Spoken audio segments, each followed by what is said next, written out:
السلام عليكم ورحمة الله وبركاته. النهاردة معانا أكلة حلوة قوي لذيذة كده وظريفة. هنقولها مع بعض.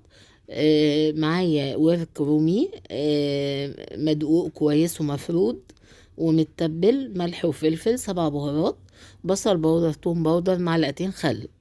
بس كده، وهندعكم كويس قوي كده، نتبله كويس ونركنه على جنب ونشوف هنعمل ايه تاني. عندي خضار، اي تشكيلة خضار تعجبكم. انا استخدمت بطاطس وجزر. عندك كوسة ماشي، بسلة ماشي، فاصوليا ماشي، اي حاجة.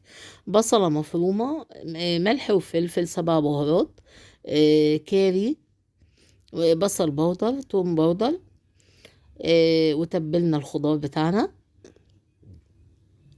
وعندي روزماري وزعتر فريش، وقلبته كله في بعضه، ومكعبات زبدة. دي قطع من وراك، غير اللي هو الورك اللي على بعضه متقطعة.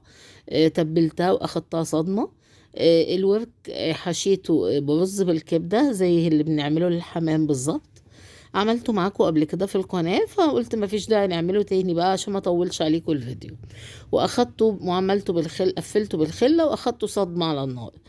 او حمرته برضو من كل ناحية، على كل جانب شوية.